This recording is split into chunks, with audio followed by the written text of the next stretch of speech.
Welcome to Mishna study Masachet Terumot Perek Chait Mishna Gimal. Over here in this Mishnah, we're going to discuss if a person's eating something achilat aray. Right? We know a person's allowed to eat some type of temporary eating when he's in the field. Let's say he's picking grapes in the field. He's allowed to go ahead and pick off the vine and eat a little bit at a time. Right? That's not considered something that's tevel. Right? He doesn't have to separate terumah before he goes and picks for this like little temporary eating.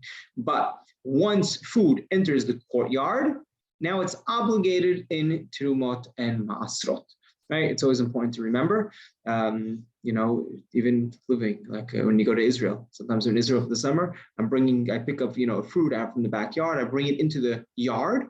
Once it enters the yard, at that point, it's Hayav in Terumot and Ma'asrot, and it's important to remember. Now, our case in the Mishnah is going to speak about this case, and one more case regarding Shabbat, we'll explain as we go through. Let's say someone was eating from an eshkol, he was eating from a cluster of grapes.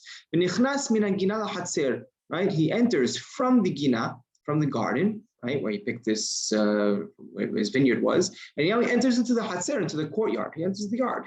Right? So what happened? Once he enters the yard, right, he was eating, he's in the middle of eating. Right? So now it's Hayav and Terumot Ma'asrot. So what does he do? Rabbi Eliezer says he could finish. Right? It's interesting, he says he could finish. How could he finish? We'll explain in a second. Rabbi Yoshua says he's not allowed to finish eating these grapes until he separates Terumot and Ma'asrot. Rightfully so. Hashecha le'leil Shabbat, right? Now let's say it darkened, right? It became dark on Leil Shabbat. Friday night, he's eating before sunset. Now, Tzet HaKochavim comes, now it's dark, now it's Shabbat.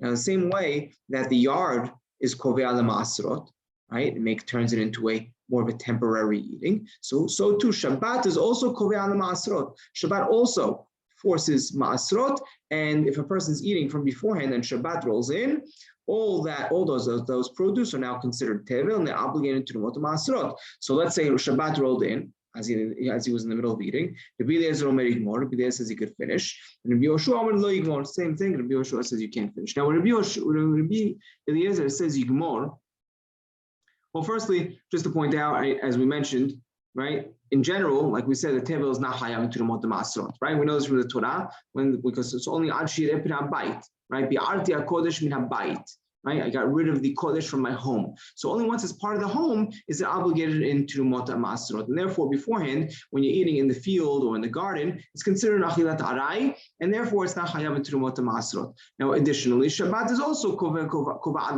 the Ma'asrot. How so? Right? We know you're not allowed to eat tevel. Right?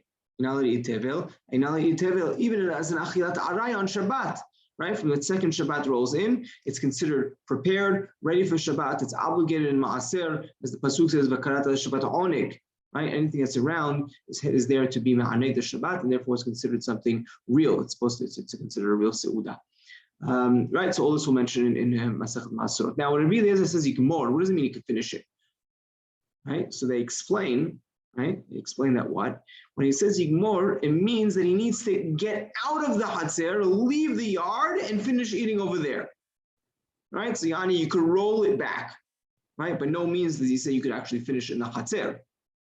Even he wouldn't agree to that. Rather, you have to go ahead, take it outside and finish. And similarly for Shabbat, when he said you could finish it, meaning you have to leave it for Sunday and you can finish eating it on Sunday, but by no means are you allowed to finish eating it on Shabbat itself. But Rabbi Yoshua, who says lo yigmor, and halacha is going to be like him. What does lo yigmor mean? You're not allowed to eat it at all until you separate Terumot Ma'asrot.